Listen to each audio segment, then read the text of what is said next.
Naquela noite abafada de janeiro, o calor parecia ter engolido a casa toda. As cigarras cantavam no mato como se tivessem pressa de anunciar algo. Marta Lima, enfermeira do hospital regional, já tinha chegado cansada do plantão, mas antes de se deitar, fez o de sempre. Contou a história do homem do saco para a filha rir e dizer: "Oxe, mainha, tu inventa demais. Homem do saco é só na tua cabeça, viu?" Marta sorriu, ajeitou os cabelos da menina e disse baixinho: "Durma bem. Minha flor, mamãe te ama mais que tudo nesse mundo." Naquela madrugada, o silêncio foi mais pesado que o normal. O galo mal tinha cantado quando Marta levantou com um aperto estranho no peito.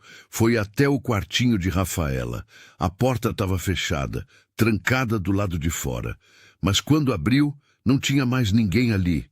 A cama desarrumada, a janela aberta, o gravadorzinho de brinquedo no chão.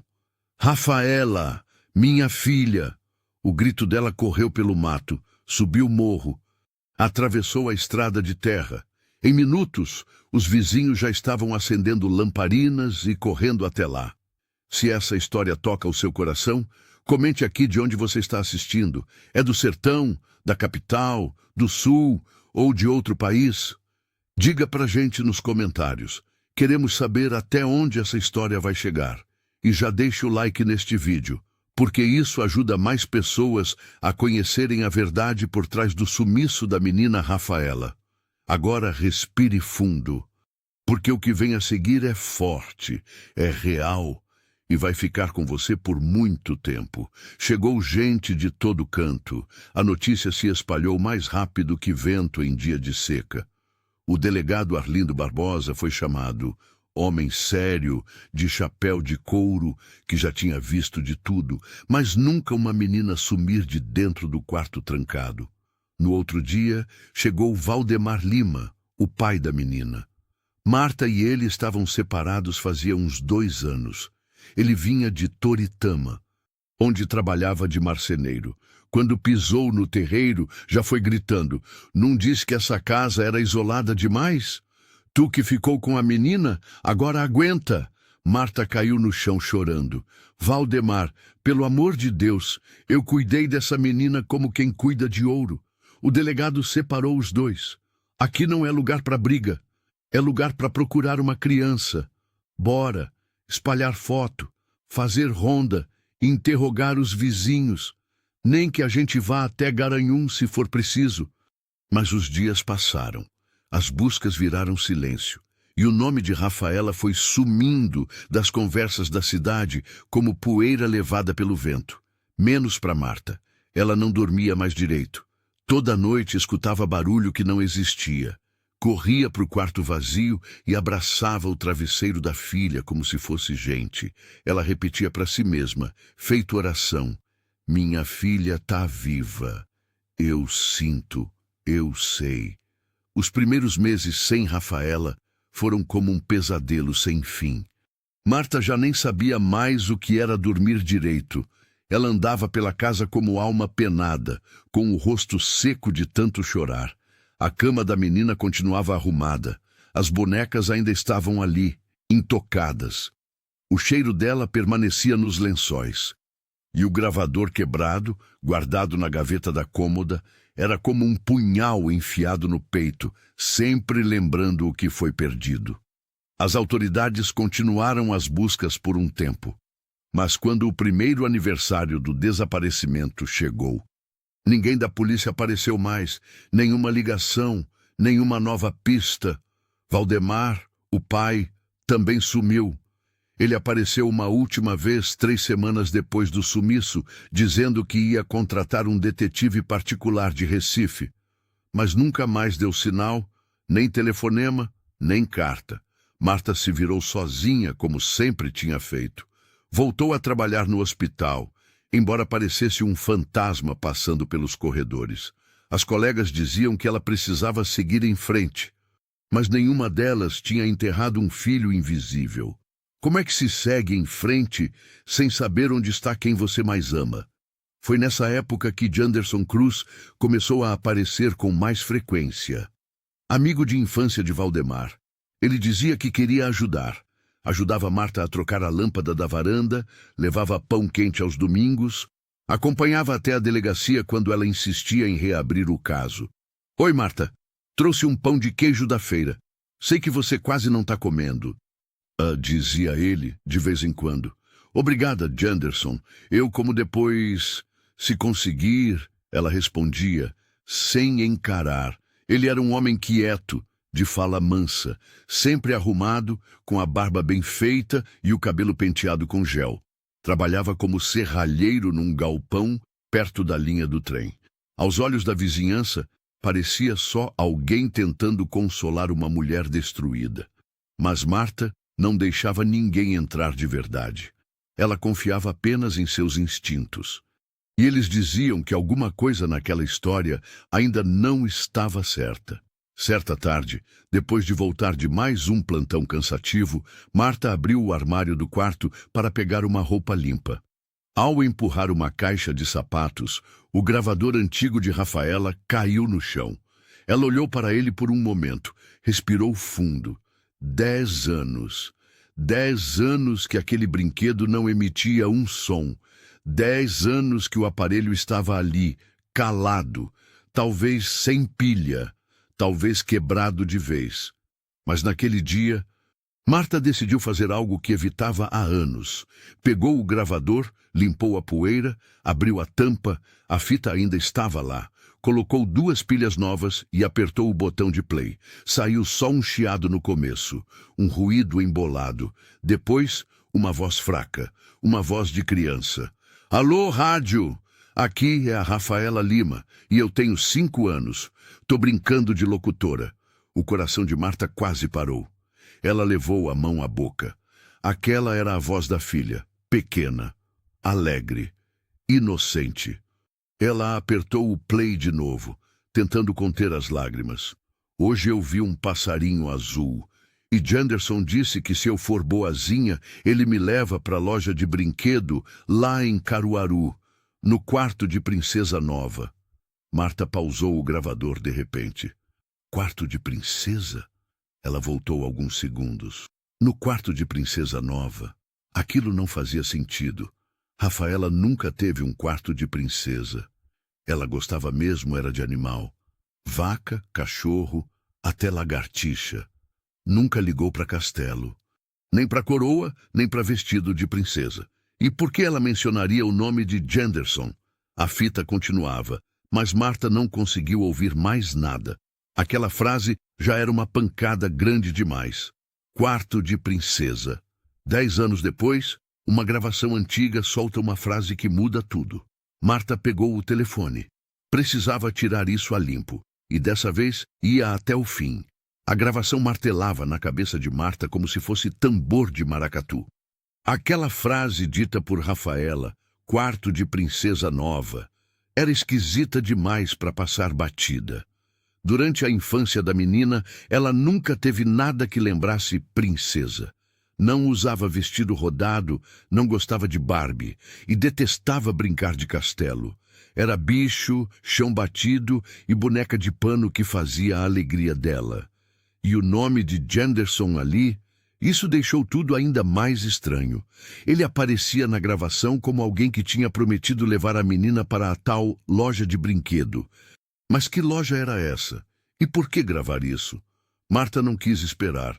Naquela mesma noite, tomou um banho gelado, colocou a velha calça jeans que só usava para resolver coisa séria, prendeu o cabelo e foi direto para a casa de Janderson, que morava 2 ruas abaixo. A porta estava entreaberta e ele apareceu com um copo de leite na mão. Marta, que surpresa boa! Quer entrar? Eu vim só fazer uma pergunta, Janderson, e quero que você seja sincero comigo. Oxe, diga aí. Você lembra, por acaso, se levou a Rafaela algum dia numa loja de brinquedos? Janderson arregalou os olhos por um segundo. Um segundo só. Depois voltou a sorrir. Loja de brinquedo? Sei não, Marta. Isso faz muito tempo. Minha memória não é mais a mesma. Mas você frequentava muito aqui em casa. E na fita dela, aquela do gravador, tem sua voz. Janderson. Ele ficou pálido. Que fita! Uma gravação antiga. A voz dela dizendo que você ia levar ela para a loja e para o tal quarto de princesa nova. Você sabe do que eu estou falando? Olha, Marta, isso deve ser brincadeira de criança. Rafaela sempre foi muito imaginativa. Você sabe, inventava coisa o tempo todo. Eu mesmo nem lembro disso aí, não. O silêncio ficou pesado. Marta encarou os olhos dele como se quisesse atravessar com um prego. Pois eu lembro, e não vou deixar isso quieto. Ela virou as costas e saiu, ouvindo apenas um boa noite, murcho atrás de si.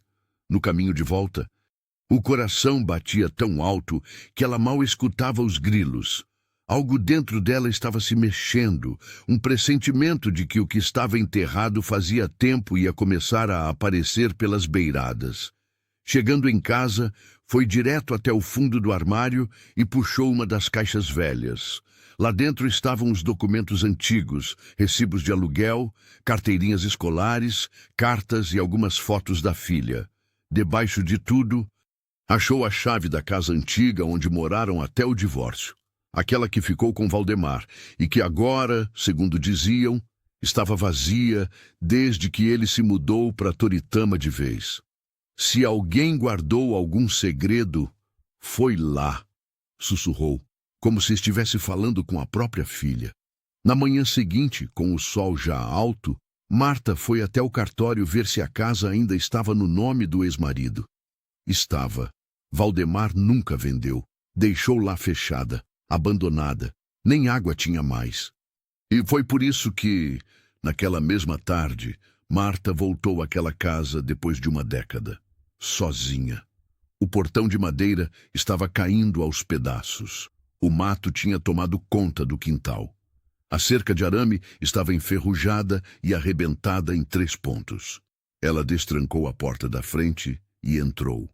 O cheiro de mofo e abandono invadiu suas narinas. Mas o que mais a incomodou não foi isso. Foi a sensação estranha de que alguém esteve ali há pouco tempo. Os rastros no chão de cimento e poeira arrastada, marcas de sola, tudo dizia isso. Ela caminhou devagar pelos cômodos. O quarto do casal ainda tinha o guarda-roupa antigo. A cozinha estava vazia, mas limpa. Estranhamente limpa, como se alguém tivesse limpado há pouco tempo. Foi então que ela se lembrou. A casa tinha porão. Pequeno, mas tinha. Valdemar costumava guardar as ferramentas dele ali.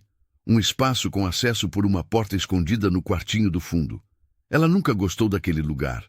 Era escuro, úmido, e ele sempre dizia que ninguém devia mexer lá dentro, por segurança. Marta foi até lá. A porta ainda estava trancada, mas ela sabia onde ele guardava a chave reserva, atrás do velho quadro da santa, que ainda estava pendurado torto na parede. Ao destrancar, um cheiro abafado veio na cara. Cheiro de madeira velha e graxa. Ela desceu 2 degraus, depois mais 2, mas parou de repente. Ali no canto, sob uma lona velha, havia uma fita VHS, só isso, uma fita, sem caixa, sem nome, sem explicação. Ela não tinha mais aparelho em casa, mas sabia quem tinha. E naquele mesmo dia, Marta levou a fita até a delegacia. Delegado Arlindo, acho que chegou a hora da gente reabrir o caso da minha filha. O delegado Arlindo Barbosa era homem vivido. Já tinha visto de tudo. Traição de irmão, morte encomendada, criança abandonada em beira de rio. Mas quando Marta apareceu na delegacia com aquela fita VHS sem identificação, dizendo que podia ter a ver com o sumiço da filha 10 anos atrás, ele sentiu o estômago embrulhar, coisa rara para ele. "E onde foi que a senhora achou isso, dona Marta?" perguntou ele, girando a fita nas mãos. "Na casa velha, aquela onde eu e Valdemar moramos. O porão ainda estava trancado, mas a chave estava lá, escondida. E a fita estava debaixo de uma lona. E por que a senhora acha que isso tem ligação com o caso?" "Porque a gravação do gravador, a voz da minha filha, Ela fala em quarto de princesa e fala no nome de Janderson. Tem coisa estranha nisso. E o pior, a casa estava limpa. Limpa demais para um lugar abandonado há 10 anos. O delegado assentiu com a cabeça, pensativo. Tá certo, vamos ver o que tem aqui. A sala de mídia da delegacia era velha, com cheiro de mofo e café requentado. Tinha uma televisão de tubo enorme e um aparelho de videocassete que funcionava só depois de levar 2 tapas na lateral. O soldado Nilson, jovem e curioso, ajeitou o equipamento com paciência e empurrou a fita para dentro. A imagem demorou a aparecer. Chiado, tela preta. Depois, de repente, uma luz fraca iluminou a tela. Era uma menina. Pequena, de costas, sentada numa cama com lençol rosa. Pause, pediu Marta, com a voz já embargada. É ela. O delegado olhou sério. A senhora tem certeza? Eu reconheço até a orelha da minha filha. Isso aí é a Rafaela, sim. Aquela colcha, eu mesma costurei. Nilson deu o play devagar. A gravação era antiga, com som estourado. A voz de um homem vinha por trás da câmera, suave demais para ser natural. Rafaela, olha aqui para a câmera, minha flor. Faz aquela pose de bailarina, lembra? A menina se ajeitou na cama, tímida. Parecia confusa, não sorria. Isso! Agora deita de ladinho, igual a gente combinou. Tá bom! O delegado franziu o senho. Marta levou a mão à boca, tremendo. O vídeo não mostrava violência direta, mas mostrava o que não devia ser mostrado. Chega! Para isso agora! Ordenou o delegado, levantando-se. Isso aí é exploração infantil, sem dúvida nenhuma. Marta não conseguia desviar os olhos da tela, mesmo enquanto lágrimas desciam no rosto. Ele filmava ela, como se fosse um programa de televisão. Meu Deus! O delegado desligou tudo e pediu para o soldado separar a fita com etiqueta de prova. Dona Marta, isso aqui muda tudo. E agora? O que a gente faz? Agora a gente vai reabrir oficialmente o caso e começar pela base. Valdemar, ele tem que ser localizado imediatamente. E o tal do Janderson também. Essa fita não apareceu aí à toa. Nilson já puxava a ficha de Valdemar no sistema. Mas havia um problema. Nenhum endereço atual. Nada registrado nos últimos 3 anos. Sumido, disse o soldado. Nem CPF ativo, nem compra de nada no nome dele. E Janderson? Perguntou o delegado. Mora ali na Rua do Cedro, perto da antiga oficina, mas não tem passagem, nunca foi fichado, pois a gente vai visitar ele mesmo assim, hoje ainda. Marta interrompeu. Posso ir junto? O delegado hesitou. Não, isso agora virou investigação criminal. Mas a senhora fez o certo em trazer isso. Essa fita pode ser o começo do fim desse mistério. Na saída da delegacia, Marta sentiu pela primeira vez em 10 anos que alguma coisa estava se mexendo. Pela primeira vez, a dor deu lugar à raiva. E a raiva, a vontade de ir até o fim. Ela voltou para casa, trancou as portas e pegou o caderno onde anotava tudo desde o sumiço de Rafaela. Pistas, nomes, datas, detalhes que ninguém mais ligava. Agora, cada pedacinho de lembrança ganhava valor. E no meio das anotações, uma data chamava a atenção. Setembro de 1995. Rafaela falou que Janderson tinha mostrado um quartinho novo. Ela nunca tinha ligado aquilo a nada. Até agora.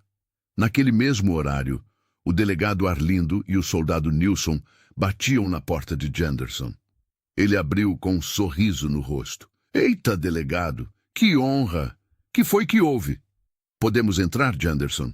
Claro, fique à vontade. Mas enquanto eles cruzavam a sala, um detalhe chamou a atenção de Arlindo. O tapete encostado no canto da parede, com marcas de poeira ao redor, como se tivesse sido arrastado há pouco tempo.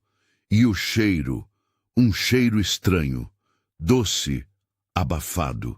O tipo de cheiro que só aparece em lugar fechado demais.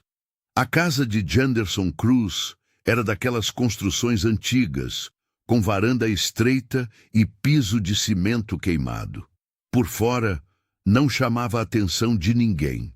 Mas por dentro, havia um silêncio que incomodava até o delegado mais calejado. Enquanto entravam, delegado Arlindo Barbosa puxou o bloquinho do bolso e começou a observar. Você mora aqui sozinho, Janderson? Moro sim, senhor. Desde que meu pai faleceu, já tem uns 5 anos. E continua trabalhando como serralheiro? Sim, só que agora é mais por conta própria. Faço reparo, conserto portão, essas coisas. Arlindo andou devagar pela casa. A sala era pequena, com uma televisão de tubo sobre uma estante velha. Havia algumas cadeiras de plástico encostadas, e no canto da parede, um tapete enrolado com marcas nítidas de ter sido mexido recentemente. O delegado se aproximou. E isso aqui? Mudança? Ah, isso aí estava ali no meio do caminho. Enrolei para limpar. Faz tempo que não varro essa sala. Posso dar uma olhada? Janderson hesitou por um segundo. Apenas um segundo. Mas para o delegado, foi o bastante. Claro, claro, à vontade. Quando Arlindo puxou o tapete, o chão por baixo estava levemente afundado. Não era um porão, mas parecia haver um alçapão improvisado, uma tampa de madeira com um pequeno recorte lateral, como se pudesse ser erguida com uma alça. Estava coberta de poeira, mas a madeira era nova demais. O que é isso aqui? Ah, isso. É só um compartimento para guardar coisa velha. Ferramenta, peça de ferro, essas coisas. Arlindo olhou para o soldado Nilson. Abra. Janderson levantou as mãos devagar. Peraí. O que é isso, delegado? Tá achando que escondo o quê?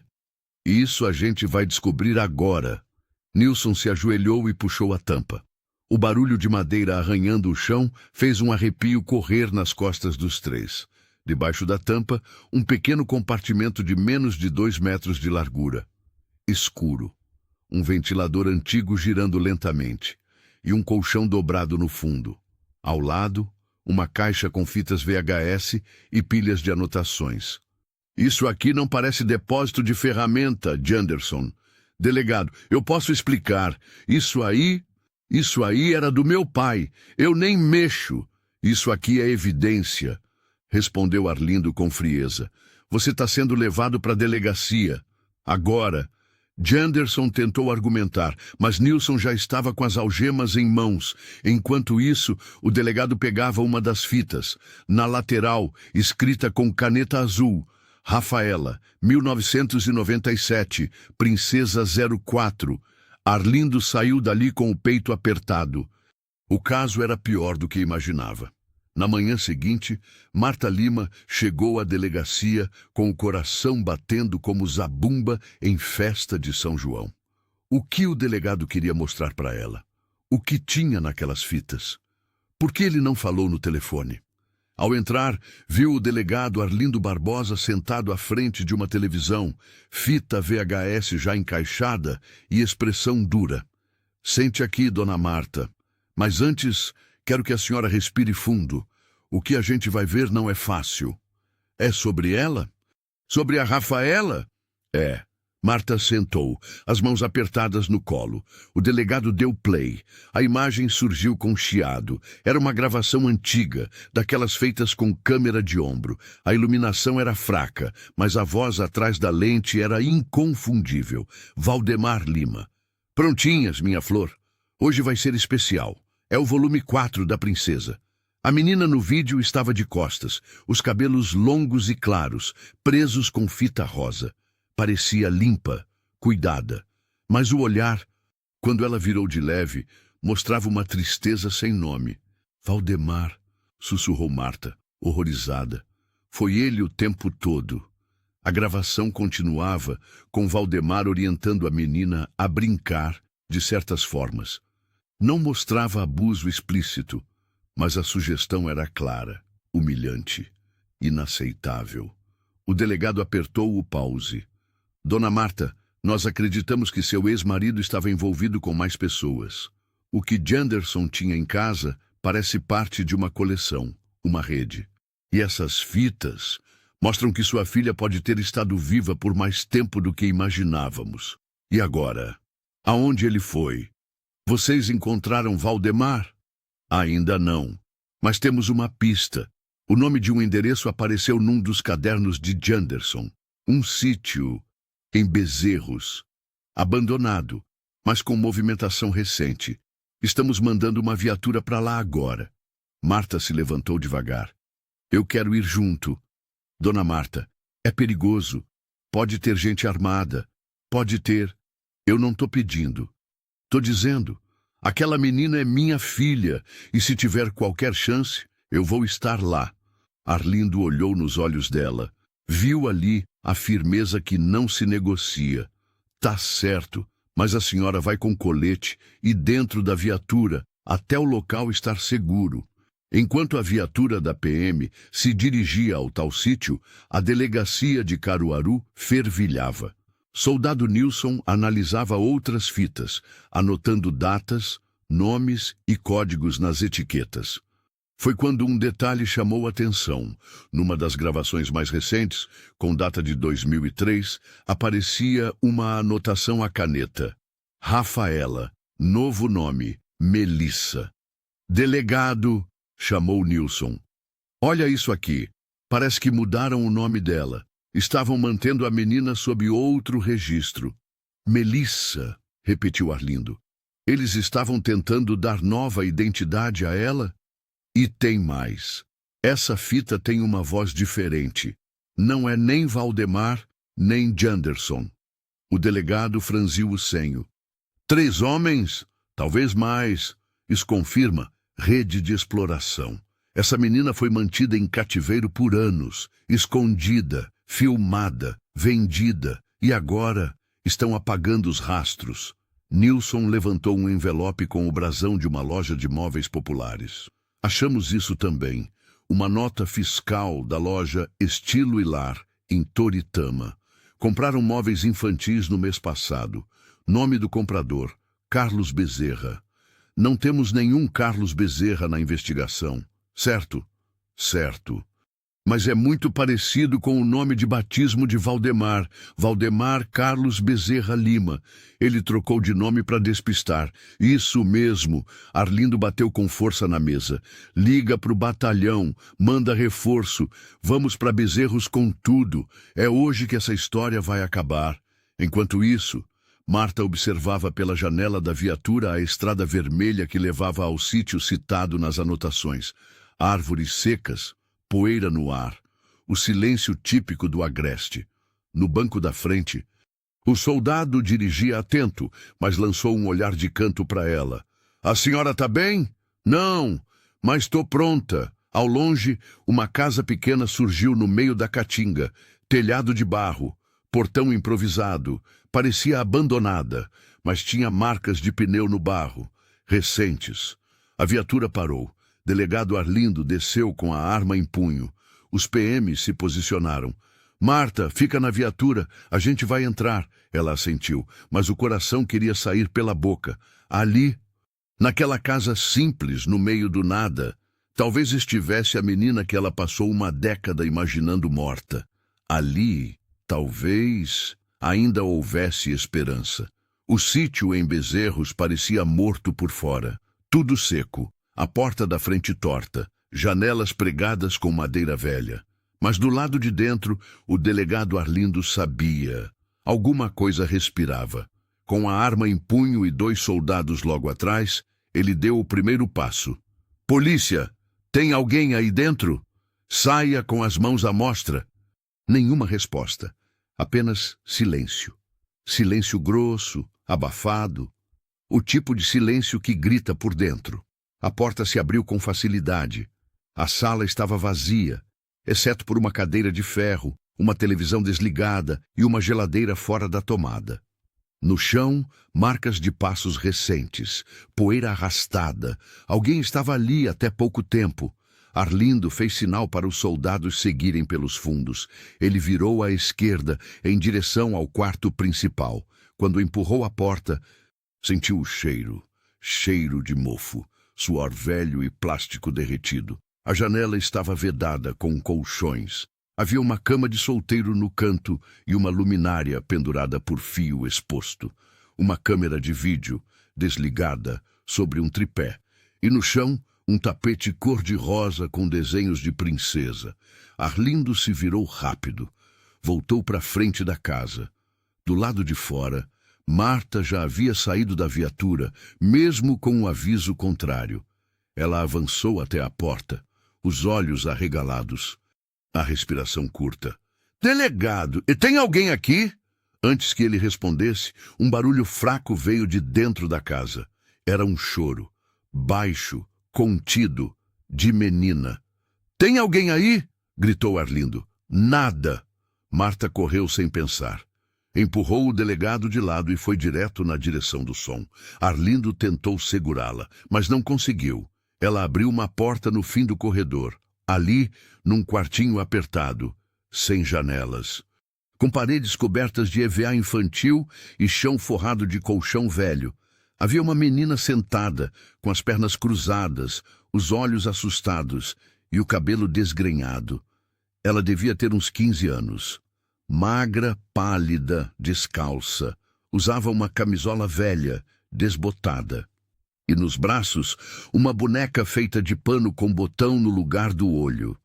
A menina olhou para Marta com medo. "Quem é você?" A voz saiu rouca, trêmula, como quem não falava com ninguém havia muito tempo. Marta caiu de joelhos. "Rafaela?" A menina se encolheu mais. "Eu me chamo Melissa. Meu pai não deixa ninguém me chamar de outro jeito." Marta engoliu em seco. O coração queria pular do peito, mas a mente precisava de certezas. "Melissa, você lembra de quando era pequena? Da sua mãe? De uma boneca chamada Aninha?" A menina apertou a boneca contra o peito. "A Aninha foi a minha primeira, mas ela quebrou.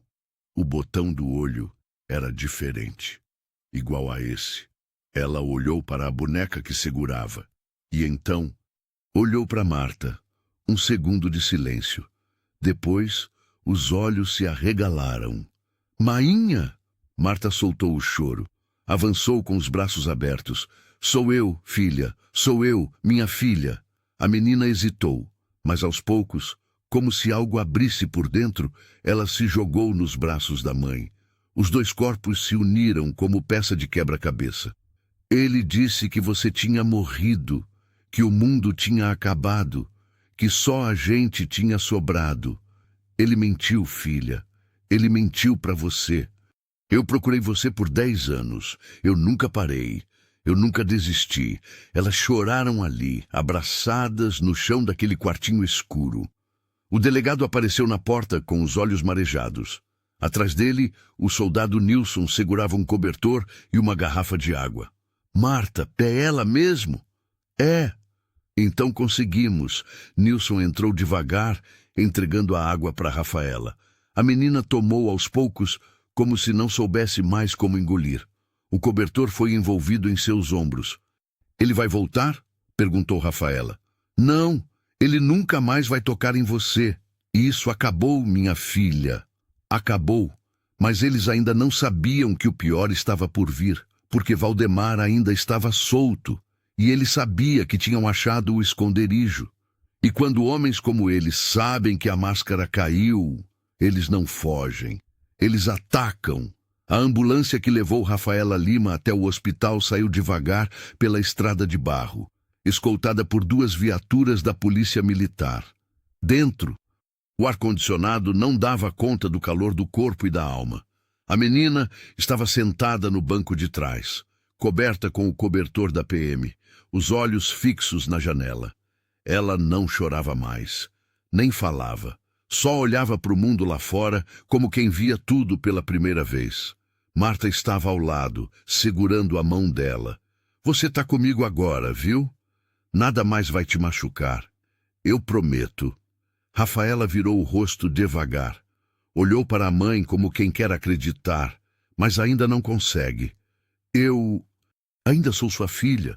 Marta apertou a mão dela com força. "Sempre foi, sempre vai ser.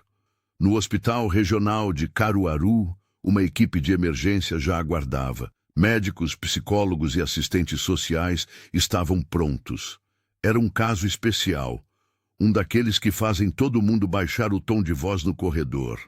A assistente social, Paula Bezerra, uma mulher firme, de voz doce e cabelo preso num coque apertado, recebeu as duas na entrada. Marta, você pode ficar com ela o tempo inteiro, mas a gente vai precisar fazer alguns exames, coisas de rotina, tá bem? E depois conversar um pouco com ela, com jeitinho. Marta assentiu. Rafaela, por instinto, se agarrou no braço da mãe. Eu não quero ficar sozinha de novo. Você não vai, garantiu Marta. Nunca mais. Enquanto isso, na delegacia, delegado Arlindo Barbosa reunia sua equipe. A descoberta do sítio havia sido o estopim. Agora, sabiam que Valdemar estava vivo, solto e com conexões perigosas. As fitas, as notas fiscais, os nomes falsos, tudo apontava para uma rede organizada. Isso não foi obra de um só homem, disse Arlindo, de pé na sala de reunião. Janderson era cúmplice, mas Valdemar era o centro, o líder. Ele desapareceu porque sabia que ia ser descoberto. Soldado Nilson puxou um mapa e abriu sobre a mesa. Essa região aqui, entre Toritama e Brejo da Madre de Deus, tem várias rotas de fuga, e uma antiga casa que Valdemar herdou do pai, segundo o cartório. Nunca foi vendida, pode estar lá. Então vá com a equipe amanhã cedo, mas antes disso, quero vigilância reforçada no hospital. Se ele souber que a menina está viva, pode tentar o impensável. Nilson assentiu. Acha que ele voltaria para fazer mal a ela? Valdemar passou 10 anos construindo um mundo só com aquela menina. Um mundo de mentira, doentio. Se esse mundo acabar, ele perde tudo. No hospital, Paula Bezerra conduzia Rafaela com cuidado para uma sala com brinquedos simples, livros infantis e uma cadeira macia. Rafaela, posso te chamar assim? A menina pensou um pouco. Pode. Foi assim que minha mãe sempre me chamou. Paula sorriu. Que bom! Eu queria conversar um pouco com você, mas só se você quiser. Aqui não tem pressa, nem obrigação. Rafaela ficou em silêncio. Depois, respirou fundo. Eu achei que o mundo tinha acabado. Ele dizia que tinha caído uma bomba, que só nós dois tínhamos sobrevivido. Ele te dizia isso todos os dias? Sim, e dizia que era por isso que a gente tinha que ficar juntos daquele jeito. Paula manteve o tom suave, embora por dentro estivesse em pedaços. Você lembra da última vez que viu o mundo lá fora? Acho que eu tinha 6 anos. Depois disso, só o quartinho. Ele trocava as bonecas, a roupa, e dizia que eu ia ser mãe do novo mundo. E você acreditava? No começo, não. Depois, não tinha mais dúvida. Era ele ou o nada. Paula anotava, com cuidado. Aquilo era mais do que abuso físico. Era lavagem mental, isolamento total, quebra de identidade. Ela se virou e encontrou Marta observando pela fresta da porta. A mãe já tinha entendido tudo, mas agora ouvia da boca da filha, e isso doía como faca. Na delegacia, novas evidências chegavam a cada hora. Outras fitas, fotos digitalizadas, conversas por carta com nomes codificados. E então, uma nova revelação. Carlos Bezerra, o nome falso usado por Valdemar, tinha cadastro ativo em uma caixa postal de Recife, com retiradas recentes. Ele está tentando fugir para fora do estado, disse Arlindo. Talvez até do país. E se ele já souber que a filha foi encontrada? Então pode tentar levá-la à força. O delegado bateu na mesa. Redobrem a segurança no hospital. A partir de agora, Rafaela é alvo. E essa investigação não vai parar até ele pagar por tudo. Na estrada que liga Toritama a Recife, uma caminhonete velha descia em silêncio, com a carroceria coberta por uma lona surrada e vidros escuros na frente. No volante, Valdemar Carlos Bezerra Lima, Usava um boné encostado sobre os olhos e uma barba mal feita que não escondia os traços marcantes. O rádio do carro sussurrava uma música brega qualquer, mas ele não escutava. A mente dele estava longe, girando rápido, sufocada. Ele sabia. Soube no mesmo dia. Quando chegou ao sítio e viu a porta arrombada, a cama vazia, a fita VHS faltando, o coração dele deu o alerta.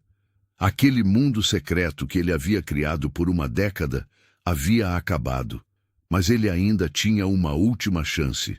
Se ela lembrar demais, eu tô morto, murmurou sozinho. No bolso do banco do carona, uma arma prateada dormia entre papéis velhos e um molho de chaves.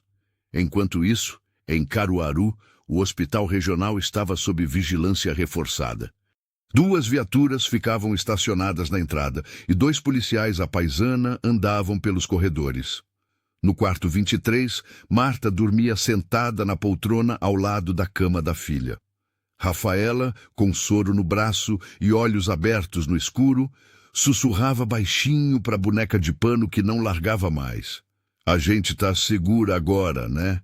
Aqui tem luz, tem barulho lá fora, tem mãe. Ela virou para o lado e viu Marta dormindo com a cabeça pendendo. Pela primeira vez, um sorriso tímido nasceu no rosto. Mas aquele momento de paz era frágil, como vidro fino prestes a trincar. Na portaria do hospital, o vigia recebeu uma visita incomum por volta das 4h da manhã.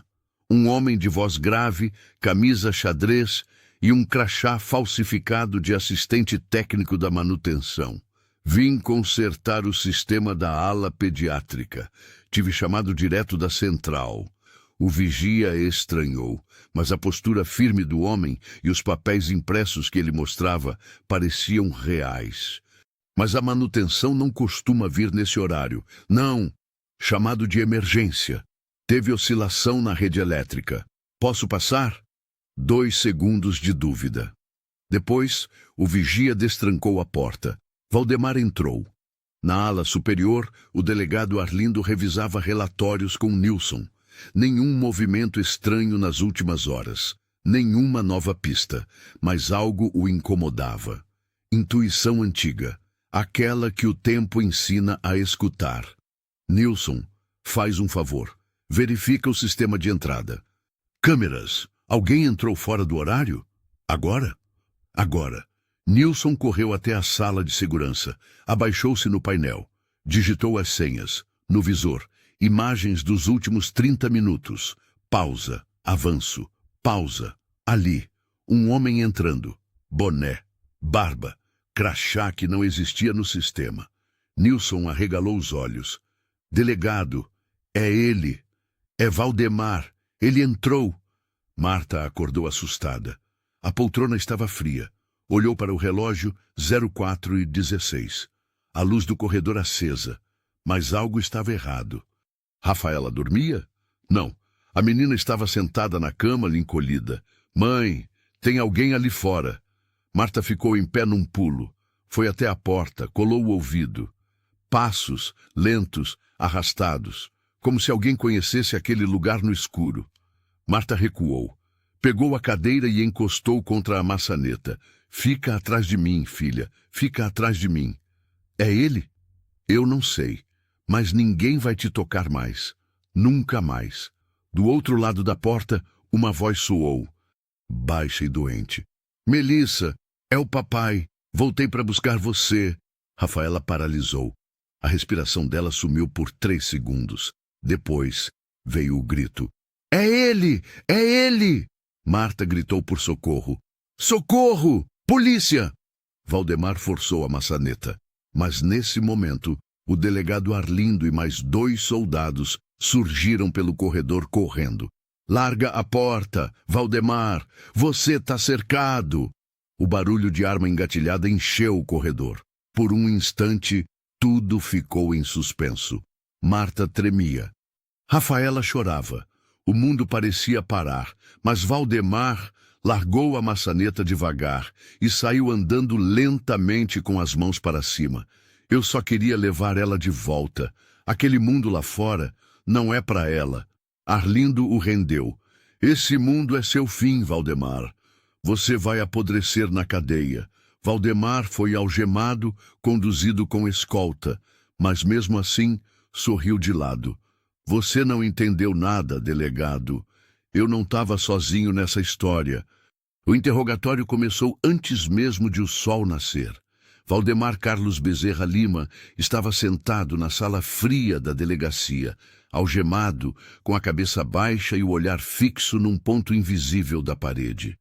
Delegado Arlindo Barbosa entrou com passos firmes, a pasta de documentos debaixo do braço. Vamos direto ao ponto. Você não fez isso sozinho. Valdemar ergueu os olhos. Vai depender do que você quer ouvir. Se for verdade, pode ser demais para você aguentar. Me diz quem estava contigo. Silêncio. Quem fazia parte disso, Valdemar? Você vai precisar de mais cadeira nessa sala. Arlindo bateu na mesa com força. Me dá nomes. Agora! Valdemar soltou um sorriso torto, de canto de boca. Lembra do pastor das rádios do interior? Aquele que falava de pureza? Ele tem uma fita com a voz da sua neta. O delegado empalideceu. Era a primeira de muitas bombas. E o comerciante lá da feira de Toritama, o das barraquinhas de brinquedo, ele vendia boneca de pano com microcâmera. Fez 2 para mim. Tem mais? Tem. Mais do que você tem parede nessa delegacia para pregar ficha. Mas se eu cair, quero que eles caiam comigo. Arlindo olhou para o espelho falso, onde o promotor de plantão acompanhava tudo. A operação teria que crescer, muito.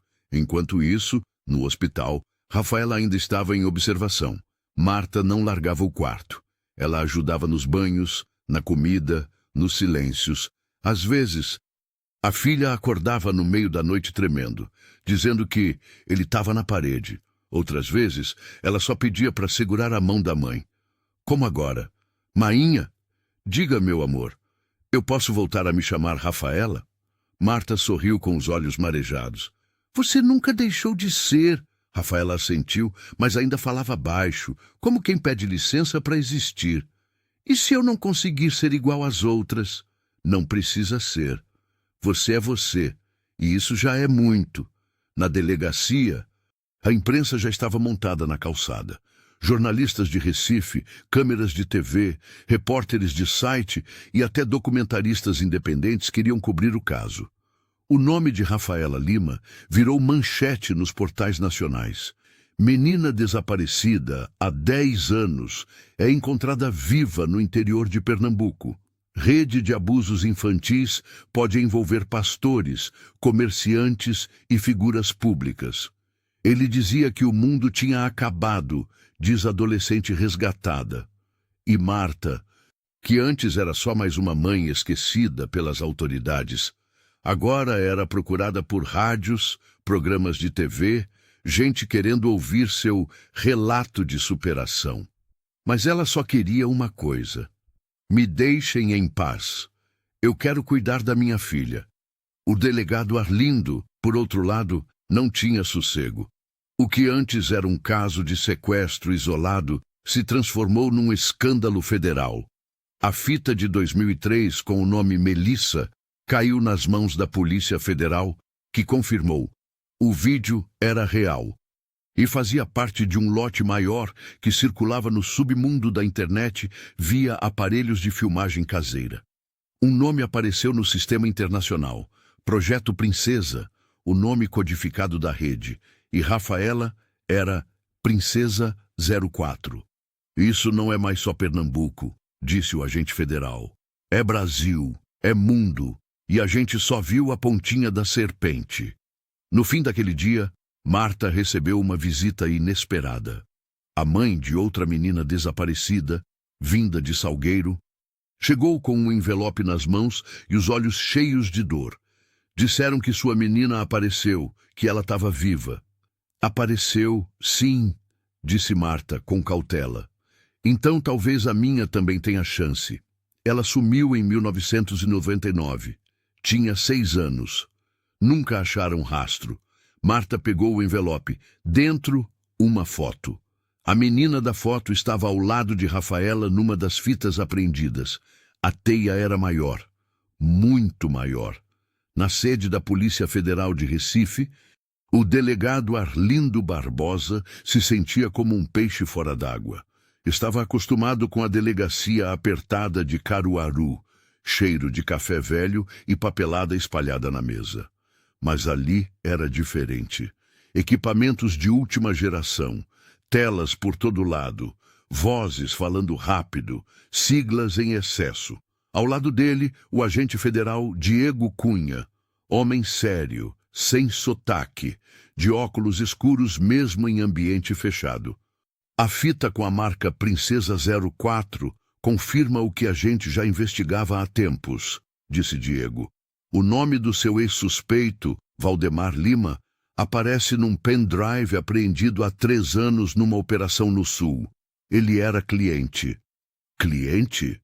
Isso é uma rede, delegado, uma indústria.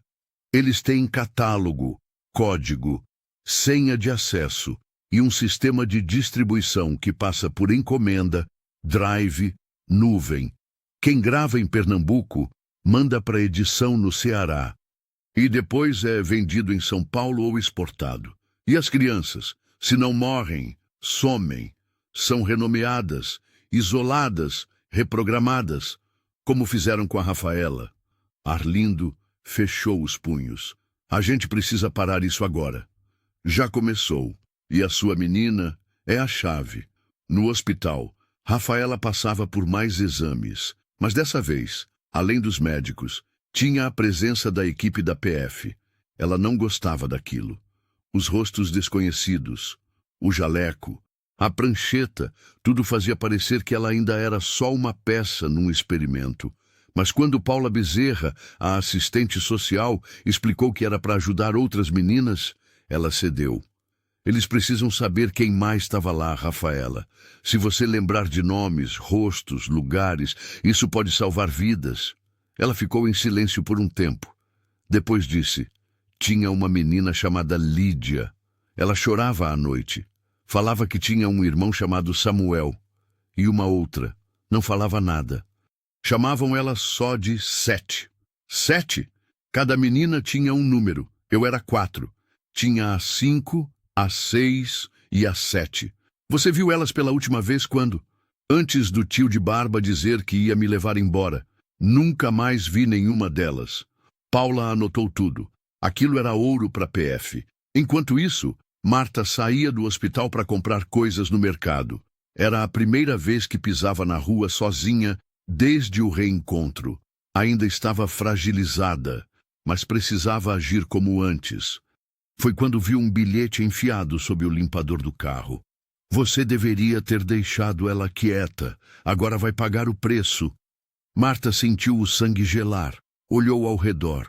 Um homem de boné atravessava a rua com passo apressado. Outro, parado numa moto, fingia olhar para o celular. Ela guardou o bilhete no bolso e entrou no carro.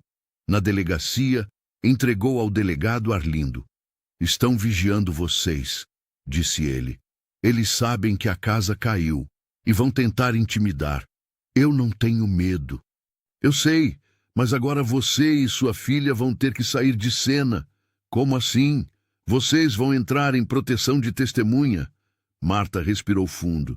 E eu vou ficar longe dela? Não, mas vocês vão mudar de cidade, de nome, de vida. Pelo menos até a gente fechar essa rede toda. Na reunião com a equipe da PF, os dados novos apontavam para uma casa abandonada no litoral norte da Paraíba, próximo de Lucena. Um ex-integrante da rede, preso em 2022, havia mencionado a casa onde 7 ficou. Vamos montar a operação agora, disse o agente Diego. Entramos em 24 horas. Com mandado, com força. E se tiver mais meninas lá, a gente traz todas de volta. Arlindo apenas assentiu. Mas dentro dele, a raiva fervia como caldeirão em festa junina. À noite, antes de dormir, Rafaela olhou para a mãe. Mainha, e se ele voltar de novo? Ele não vai. Ele está preso. Mas e os outros? Marta abraçou a filha. O corpo ainda frágil. A gente não vai mais se esconder. Agora é eles que vão correr. E no escuro, de mãos dadas, as duas sabiam. A guerra ainda não tinha acabado. Mas dessa vez, elas não estavam mais sozinhas.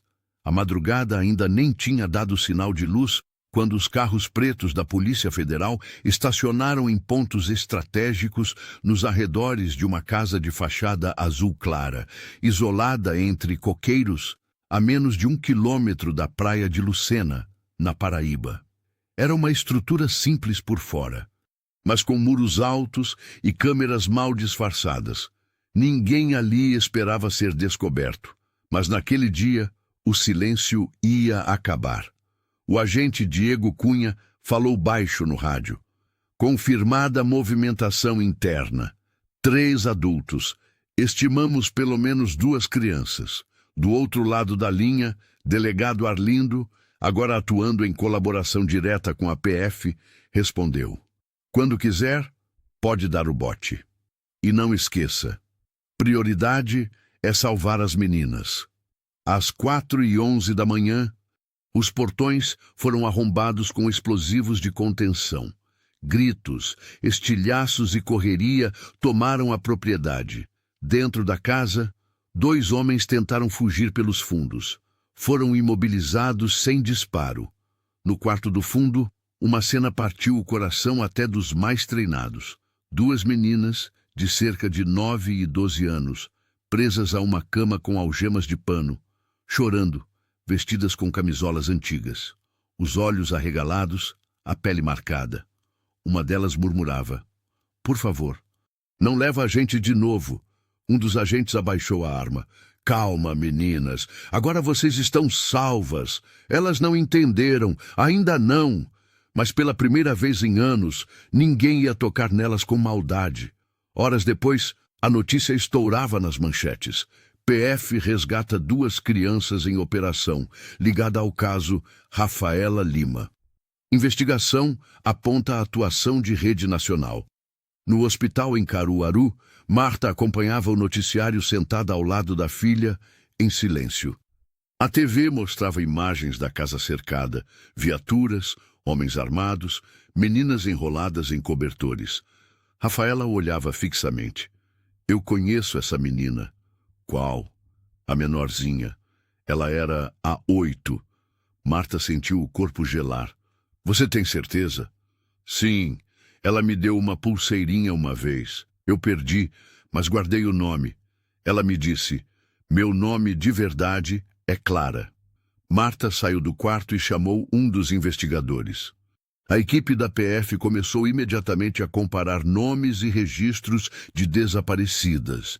E ali confirmaram Clara Patrícia de Souza, desaparecida em 2017, no Maranhão. Mais um nome voltava à vida, mas nem tudo eram vitórias. Na mesma manhã, Marta foi chamada a uma sala reservada no hospital.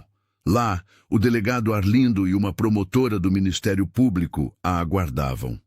Dona Marta, precisamos conversar sobre a segurança da senhora e da Rafaela. Já sei. É sobre proteção de testemunha. Sim, mas agora a urgência aumentou. Recebemos escutas de dentro do presídio. Valdemar tentou contato com alguém de fora, e tem um nome novo no meio disso. Quem? A promotora entregou um papel. Era uma cópia de e-mail criptografado, rastreado até um servidor estrangeiro. No meio da mensagem, um nome chocava: DEP, Estadual Aloísio Fonseca. Tem que abafar a menina. O projeto Princesa não pode estourar mais do que já estourou. Use o que for preciso. Marta ficou em pé. Um deputado, um dos mais influentes da região. E, aparentemente, financiador da rede. O mundo girou. Agora não era mais só justiça.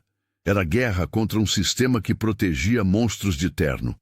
Na mesma noite, Rafaela e Marta foram transferidas sob escolta federal para um abrigo temporário em local não revelado.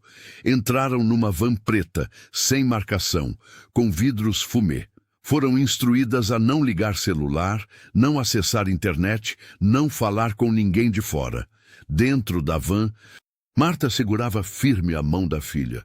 Vai ser difícil, filha, mas a gente está viva e agora ninguém mais vai silenciar a gente.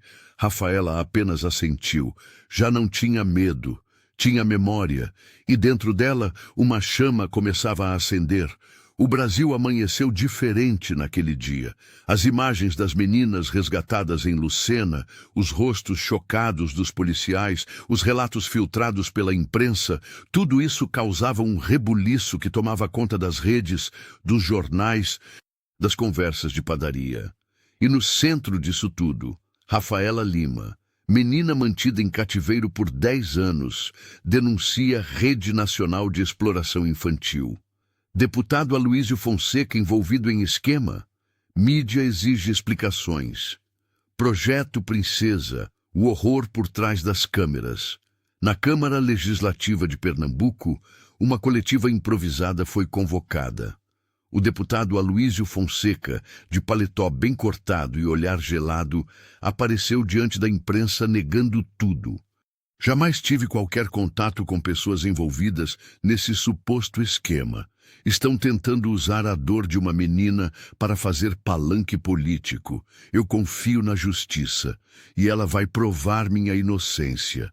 Mas os olhos dele diziam o contrário. Na outra ponta do país, em local secreto, Marta e Rafaela viviam a rotina forçada da proteção de testemunha. A casa onde estavam era segura, mas fria, sem personalidade. Portas com fechadura dupla, janelas trancadas, acesso limitado à internet e telefone. Rafaela lia, muito, quase o tempo todo. Pegava livros da pequena biblioteca do abrigo, infantis, religiosos, romances, didáticos. Lia com fome. "Por que você lê tanto, minha filha?" perguntou Marta, um dia. "Porque quando a gente entende as palavras, eles não mandam mais na nossa cabeça." Marta sorriu, emocionada. A menina estava voltando. Aos poucos, mas voltando. Na mesma semana, o Ministério Público, junto à PF, anunciou a abertura de uma comissão parlamentar de inquérito, CPI, para investigar o projeto Princesa. Mas logo nos bastidores começou a pressão. Deputados tentando anular a votação. Cargos sendo trocados. Testemunhas sumindo. A CPI saiu, mas capenga, com membros aliados ao próprio Aloísio Fonseca entre os relatores. O povo foi para as ruas. Faixas nas avenidas. Justiça por Rafaela. CPI de verdade já. O silêncio é cúmplice. Marta assistia tudo da TV pequena do abrigo, apertando a mão da filha. "Eles querem calar a gente de novo, filha. Então a gente tem que gritar mais alto." No dia seguinte, Marta gravou um vídeo. Não pediu autorização a ninguém. Só pegou o celular simples dado pela PF, sentou diante da janela fechada e começou. "Meu nome é Marta Lima. Sou mãe da Rafaela. Por 10 anos, essa menina foi dada como morta. Mas ela estava viva, presa, machucada, silenciada. E agora querem nos fazer calar de novo. Mas eu não vou calar. E nem ela. Porque esse país precisa saber quem são os verdadeiros monstros. Eles não têm cara de bandido. Usam terno, sorriso falso e andam de carro blindado. Se essa história toca você, diga nos comentários de onde está assistindo, compartilhe e não deixe essa verdade morrer." O vídeo viralizou em menos de 12 horas, centenas de milhares de visualizações, milhões de compartilhamentos, gente de todo o Brasil dizendo: "Tô assistindo de Manaus. Tamo com você, Marta. Aqui é Salvador. Isso tem que chegar no mundo inteiro." Na mesma noite, Rafaela tomou uma decisão. "Mãe, eu quero falar também, eu quero depor." "Tem certeza, filha?" "Tenho. Eles precisam saber o que fizeram comigo, e com as outras, e com quem ainda está presa." Dias depois, Rafaela sentou-se numa sala reservada da sede da Polícia Federal de Brasília, diante de um gravador e 5 investigadores. Com a voz firme, ela disse: Meu nome é Rafaela, e eu fui a Princesa 4. A sala de depoimentos da sede da Polícia Federal em Brasília era sóbria, iluminada demais, com cheiro de ar-condicionado e café requentado. Ao centro, a cadeira acolchoada onde sentava Rafaela Lima, 16 anos, com cabelo preso e olhar fixo no microfone. Do outro lado do vidro espelhado, membros da CPI, promotores, psicólogos e agentes federais acompanhavam em tempo real. Delegado Arlindo estava entre eles, imóvel. A sessão foi gravada com 3 câmeras e começou pontualmente às 14 horas. É nome completo? Rafaela Lima. Data de nascimento? 22 de fevereiro de 2009.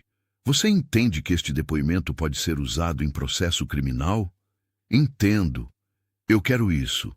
O silêncio da sala era denso. Pode nos contar o que lembra?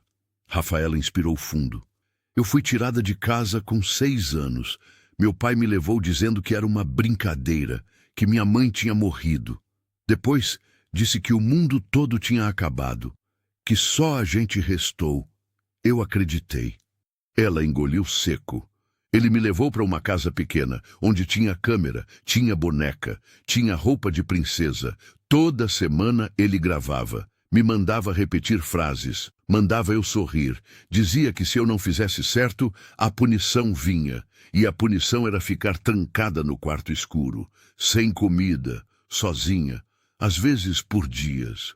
E você lembra de outras pessoas envolvidas? Sim, um homem chamado Jenderson. Ele cuidava da parte das fitas, fazia cópias, escrevia nomes. Vi também um pastor. Chamavam ele de Tio Jonas. Ele vinha de vez em quando, trazia presente, mas também filmava. A promotora perguntou: esses vídeos foram vendidos? Sim. Ele dizia que a gente era produto raro, que quanto mais a gente parecia limpa, cuidada e obediente, mais valia. Você disse a gente. Havia mais crianças? Sim. Na segunda casa, tinham outras meninas. Todas tinham número. Eu era 4. Tinha a 3, que não falava. A 7, que fugiu. Nunca mais vi. E a 8, que era a mais nova. Clara. Rafaela então fechou os olhos por um momento. Eles davam remédio quando a gente chorava demais. Chamavam de calmante de princesa. E diziam: princesa que reclama, perde valor. A promotora mal conseguia manter a compostura. Você sabe quem mais recebia esses vídeos? Rafaela fez que sim com a cabeça. Tinha um homem que vinha num carro preto. O Valdemar dizia que era o chefe dos adultos. Tinha crachá, um broche dourado e uma pasta cheia de papel. Uma vez, vi uma folha com brasão do Estado. Era igual ao que vi no jornal. Ela olhou firme. Era o deputado. O que estão mostrando na TV agora. O nome foi registrado: Aloísio Fonseca. No dia seguinte, o país parou novamente. A gravação, com trechos autorizados pela Justiça, foi exibida no Jornal Nacional. Trechos do rosto de Rafaela foram borrados, mas a voz correu o Brasil. Princesa que reclama. Perde valor. Ele dizia que minha mãe tinha morrido. Eu era o produto. A comoção foi imediata, mas a resposta do sistema também. 2 dias depois, a promotora responsável pela denúncia, Dras Luciana Prado, sofreu um atentado. Um homem encapuzado invadiu sua casa em Olinda e incendiou o carro da garagem. Ela escapou por pouco. A polícia encontrou uma mensagem riscada no muro: fique calada ou vai sumir igual às outras. No mesmo dia, o jornalista de investigação, Caio Leite, da TV Nordeste, recebeu áudios ameaçadores e teve sua casa invadida. Levaram apenas um pendrive, o que continha as transcrições da denúncia. A guerra tinha escalado. No abrigo secreto, Marta já não conseguia dormir. Vigiava a filha mesmo com guarda armado na porta. Eles vão tentar de tudo para nos apagar, filha. A gente não pode parar agora, mainha. E se te levarem de novo? Dessa vez eu grito alto e não vou mais obedecer. A coordenadora do programa entrou na sala naquela noite e deu a notícia. A Embaixada do Canadá ofereceu proteção para vocês fora do país. Temporária, mas segura. Até o julgamento. É a única maneira de manterem vocês vivas. Marta ficou em silêncio. Rafaela segurou sua mão. Vamos, vamos. Na manhã seguinte, embarcaram sem dizer adeus a ninguém, com nomes novos, documentos novos, história intacta. Mas uma promessa na bagagem. A gente volta. E eles vão pagar. Fórum Criminal de Caruaru, 8 horas da manhã. O lugar, normalmente silencioso, parecia praça de guerra. Barreiras, revista, repórteres, gente de toda parte querendo entrar. No banco dos réus, Valdemar Carlos Bezerra Lima usava paletó emprestado e um ar de calma artificial. O julgamento mais esperado do ano estava prestes a começar. Delegado Arlindo, sentado ao fundo da plateia, observava tudo. Ao lado dele, a promotora Luciana Prado, agora sob escolta federal. Os olhos dela estavam marcados por noites em claro, mas havia fogo neles. O juiz entrou, bateu o martelo. Iniciamos hoje o julgamento de Valdemar Lima, acusado de sequestro, cárcere privado, abuso de menor, produção e distribuição de conteúdo ilegal e associação criminosa. Na mesa da acusação, as provas estavam empilhadas. Transcrições de fitas, vídeos, fotos da casa do sítio, relatos médicos e o depoimento oficial de Rafaela Lima, gravado e autenticado. Do lado da defesa, 3 advogados pagos por empresários ainda não citados publicamente. Tentaram, desde o início, descredibilizar a vítima. Essa menina pode ter sido manipulada. Foram muitos anos. A memória dela pode estar corrompida. A mãe pode ter incentivado o relato. Mas a promotora respondeu com frieza. A memória dela pode ter sofrido, mas o corpo dela lembra. As cicatrizes internas lembram. E os registros comprovam. Valdemar não só cometeu crimes, ele criou um sistema. Enquanto isso, em solo canadense, Rafaela e Marta assistiam tudo por um laptop blindado, numa casa modesta. Um agente do consulado havia cedido o sinal. Elas estavam de moletom, em silêncio, vendo o homem que destruiu suas vidas tentar negar tudo com a cara lavada. Rafaela mordeu os lábios. Ele ainda acha que manda. Marta respirou fundo. Mas agora o mundo está olhando. O impacto do julgamento foi além dos tribunais.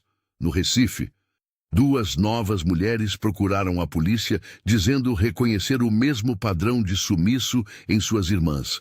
Uma desaparecida em 2002, outra em 2011. Na Paraíba, uma ex-funcionária de um abrigo clandestino denunciou que levava comida para meninas com nome de princesa. No Maranhão, um padre foi afastado após denúncia anônima, com base nos nomes que Rafaela havia citado. O castelo começava a cair, tijolo por tijolo. Na segunda audiência, a defesa tentou o golpe final. Senhores, o vídeo de depoimento da suposta vítima não é suficiente. Ela deveria estar aqui, ser ouvida em plenário. Assim manda a lei. O juiz olhou os autos. A promotora se levantou. Excelência, ela está sob proteção internacional por risco de morte. Podemos providenciar testemunho ao vivo, com identidade preservada, se for autorizado. O juiz refletiu. Depois, anunciou. Será concedido o uso de videoconferência, e a testemunha principal será ouvida na próxima audiência. Naquela noite, Rafaela recebeu o e-mail da promotoria, com a data e hora marcada. Ela respirou fundo. Então é isso. Tá pronta, filha? Tô, mainha. Dessa vez ele vai me ouvir. No encerramento da sessão, o juiz bateu o martelo. A próxima audiência será histórica. A voz da vítima será ouvida, de forma direta. Preparem-se. Na saída do fórum, um jornalista perguntou à promotora: a senhora acha que Valdemar será condenado? Ela respondeu sem hesitar: ele vai, mas não vai sozinho. Tribunal de Caruaru, 14h37. A sala estava em silêncio. Nenhum sussurro. Nem mesmo os teclados dos jornalistas. O mundo parecia respirar preso. Do lado direito do telão, o juiz ajeitou os óculos e anunciou: iremos iniciar, neste momento, a oitiva da principal testemunha deste processo. Devido às circunstâncias, o depoimento será realizado via videoconferência, com identidade visual preservada, conforme autorizado pela Justiça Federal. O telão acendeu. A imagem surgiu embaçada de início. Depois, clareou, revelando o rosto de Rafaela Lima, num cômodo simples, com parede bege ao fundo. Os cabelos soltos, os olhos firmes. Do outro lado da tela, Valdemar engoliu seco. Era a primeira vez que a via de novo desde sua prisão. Rafaela falou, sem hesitação: boa tarde, eu me chamo Rafaela e estou aqui para contar a verdade sobre o que ele me fez. A promotora fez as perguntas com cuidado, mas sem rodeios. Rafaela, você reconhece o homem presente no tribunal?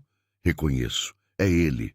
Foi ele que me tirou de casa, que me isolou, que mentiu, que filmou, que bateu, que me tratou como coisa. Quantos anos você tinha? 6. Eu só queria dormir com minha boneca. No outro dia, acordei num lugar sem janela. Ele te ameaçava.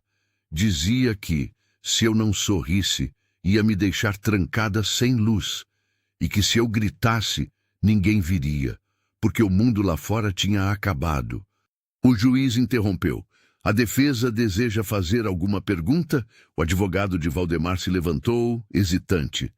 Rafaela, você tem certeza de que foi ele? Ela o encarou pelo vídeo. O cheiro dele, a voz dele, o jeito que ele dizia minha flor de carne. Eu nunca vou esquecer. A sala gelou. Valdemar, que até então estava calado, se remexeu na cadeira. O juiz observou. Senhor Valdemar, deseja se manifestar? O réu levantou a cabeça. Os olhos estavam úmidos, mas não havia arrependimento. Havia raiva. Essa menina aí era minha. Criei do meu jeito. O mundo é que não entende. Eu dei carinho, dei tudo. Ela estava viva, estava limpa, tinha comida. Eu fiz o que era certo. Um dos jurados se levantou, indignado. O juiz bateu o martelo. Silêncio na sala, réu advertido. Mas era tarde. O que ele acabara de dizer era uma confissão. Diante de todos. Horas depois, fora do tribunal, a imprensa explodiu. Réu admite manter Rafaela em cárcere e criar do seu jeito. Valdemar confessa em depoimento e promotoria reforça pedido de pena máxima. Enquanto isso, em Recife, um homem chamado Edson Moura, ex-sócio de Janderson e programador da rede, foi preso em operação paralela. Na delegacia, ofereceu delação premiada. O que ele revelou mudou o rumo de tudo. Não era só Valdemar, ele só cuidava da parte física. Quem mandava era gente de farda, gente de toga e até de púlpito. Tinham uma lista, uma planilha, com nome, número da criança, valor pago e data da entrega. A lista está salva num servidor em nuvem, em código, com acesso através de chave dupla. E tem político grande envolvido, muito grande. Os nomes estavam protegidos por criptografia, mas Edson entregou as senhas. O país estava prestes a descobrir o restante da podridão. No Canadá, Rafaela chorou pela primeira vez após o depoimento. Marta a abraçou. Eu achei que ia travar, mãe. Mas quando vi a cara dele, eu entendi. Não era mais ele que mandava. Você venceu, filha. Você venceu. Na mesma noite, Marta recebeu uma ligação da promotoria. Dona Marta, temos segurança armada pronta. A senhora e Rafaela podem retornar ao Brasil, se desejarem. O julgamento final está marcado para daqui a 10 dias, com todas as garantias. Marta olhou para a filha. E aí, filha? Rafaela olhou pela janela. Sorriu. Vamos voltar. Eu quero ver a sentença.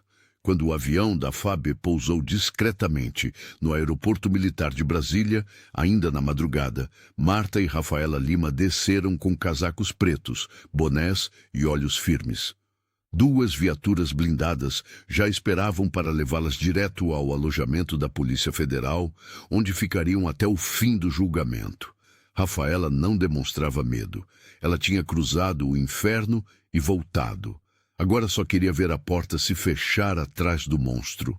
Ao mesmo tempo, em um laboratório digital da PF, uma força-tarefa quebrava a criptografia da planilha entregue por Edson Moura. Quando os primeiros nomes apareceram, o ar da sala sumiu. Um senador em exercício, um ex-ministro da Educação, 2 juízes estaduais, 3 empresários donos de escolas particulares, um pastor famoso no interior de Alagoas. As colunas da planilha eram frias, quase burocráticas. Nome do comprador, cidade de entrega, código da criança, valor da negociação, status, ativo, inativo. E no rodapé, o mais chocante, catálogo, Princesa V5.7, exportação, Europa, Oriente Médio, América Central. Isso aqui é tráfico humano de alto nível, com selo e código, disse o agente Diego Cunha, com os olhos arregalados. E tem coisa internacional no meio. A promotoria correu para solicitar mandados, congelamento de contas e convocação de novas CPIs. Mas a pressão política chegou em ondas. 3 deputados entraram com pedidos para suspender o processo. Um grupo de advogados famosos pediu a anulação de provas por violação digital. E jornais aliados começaram a plantar dúvidas sobre a integridade de Rafaela. Marta viu a manchete de um deles. Menina ou mentirosa?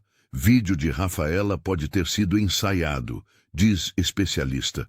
Ela jogou o jornal no chão. Agora vão tentar inverter a história. Mas Arlindo, firme como sempre, respondeu: isso é desespero. Eles sabem que a casa caiu. No Fórum de Caruaru, o júri popular foi mantido. Medidas especiais de proteção foram adotadas. O país acompanhava tudo ao vivo pela TV Justiça e pelas redes sociais. Na audiência final, Marta e Rafaela entraram de mãos dadas sob aplausos de centenas de pessoas que esperavam do lado de fora. Gritavam: justiça por Rafaela, chega de impunidade. E, inesperadamente, entre a multidão, outras meninas surgiram. Jovens mulheres com faixas no peito. Princesa 07, sobrevivente da Casa Azul, filha de uma desaparecida. Rafaela parou por um segundo. O coração apertou. Ela não estava mais sozinha. Dentro da sala, a defesa de Valdemar estava acuada. Sem argumentos, tentaram alegar insanidade, depois manipulação emocional. Tentaram impedir o uso da planilha, dizendo que a delação de Edson era desequilibrada. Mas o juiz foi firme. Todos os dados foram confirmados por perícia. As provas são legítimas, e a ré confessa parte dos crimes diante desta corte. Valdemar já não era o mesmo. Cabelo desgrenhado, mãos trêmulas. O olhar, antes soberbo, agora fugia até da luz. Rafaela o encarava, sem medo, sem raiva, com firmeza. No fim daquele dia, o juiz anunciou: o tribunal ouvirá os argumentos finais amanhã. A sentença será lida em sessão pública. O país inteiro saberá o veredito. Naquela noite, o canal oficial da Justiça bateu recorde de visualizações ao exibir a reprise do depoimento de Rafaela. E pela primeira vez, a maioria dos brasileiros, mesmo os mais céticos, acreditou. Fórum de Caruaru, 10 horas da manhã. A sala do júri estava lotada. O calor era abafado, mesmo com os ventiladores ligados no máximo. Do lado de fora, a multidão se espremia sob o sol, segurando faixas, cartazes, celulares gravando tudo.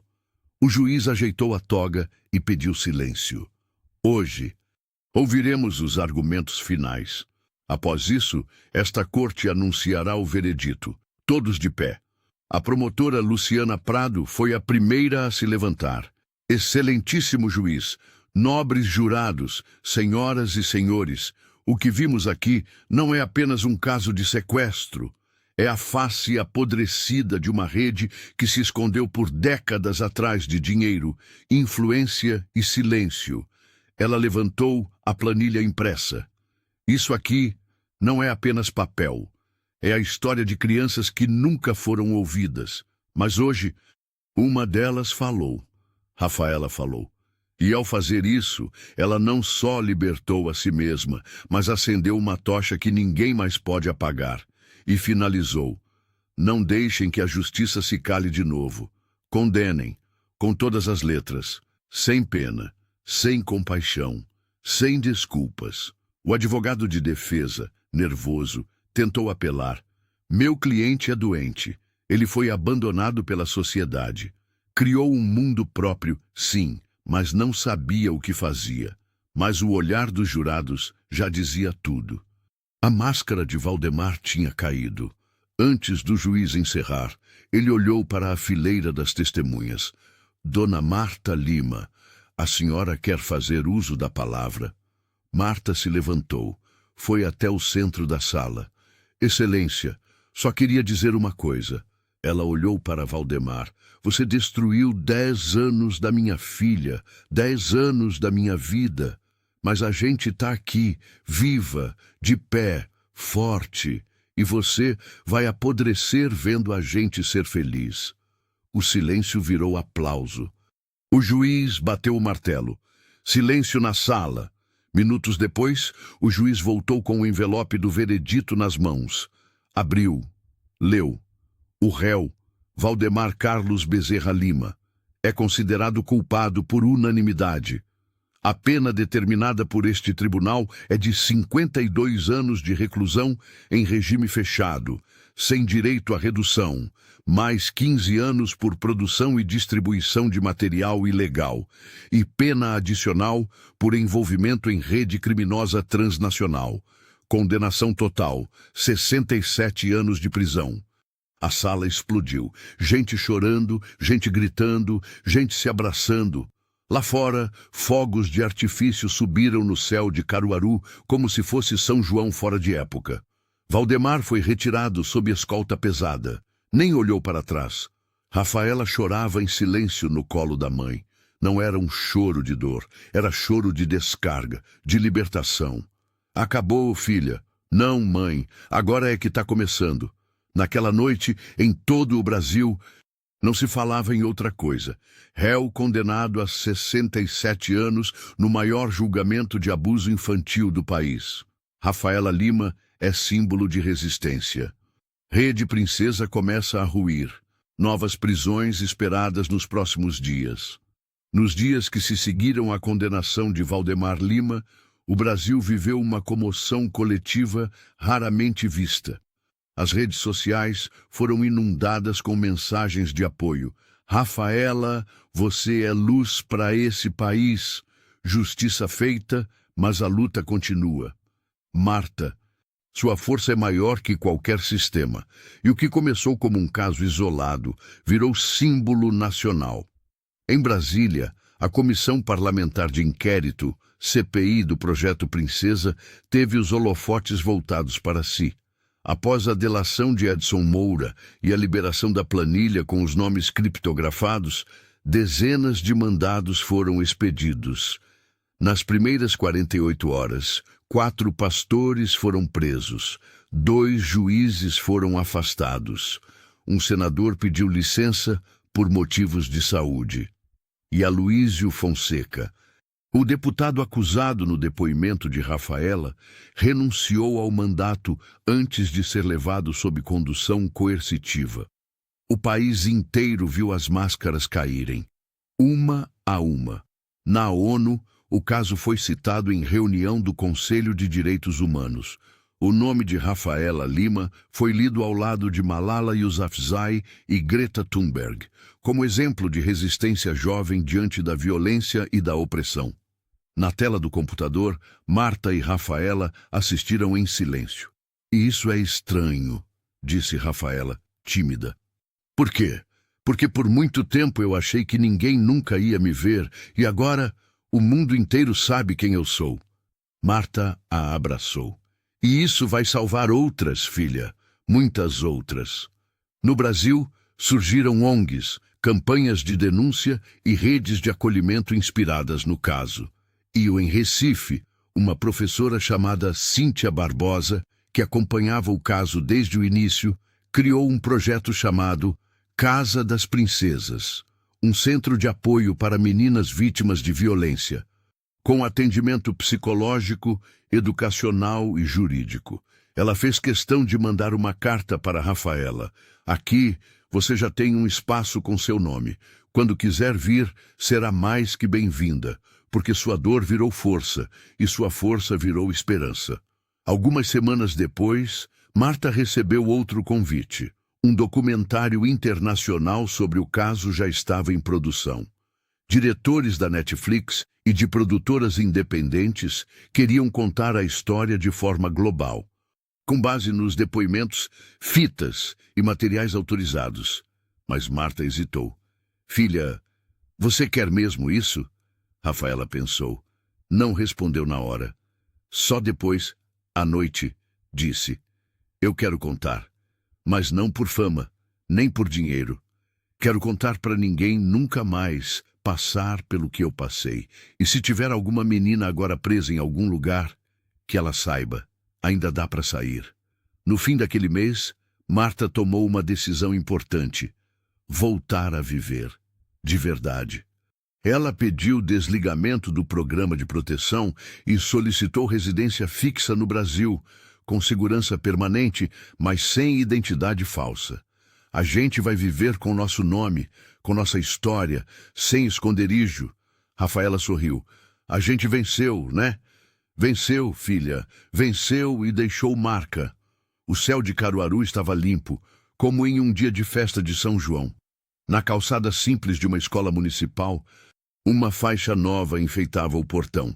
Inauguração da Biblioteca Rafaela Lima, a menina que voltou.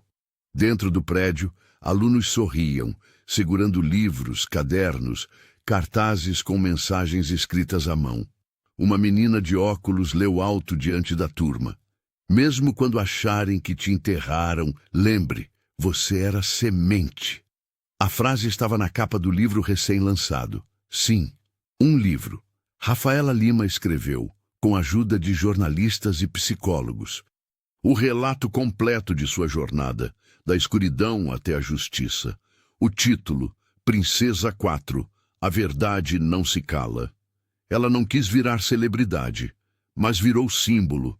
No palco da inauguração, Marta estava ao lado da filha, mais forte, com cabelo curto, de vestido claro, com brilho nos olhos. Recebeu uma salva de palmas demorada, emocionada, sentida. Ela pegou o microfone. Tudo o que eu queria era abraçar minha filha mais uma vez.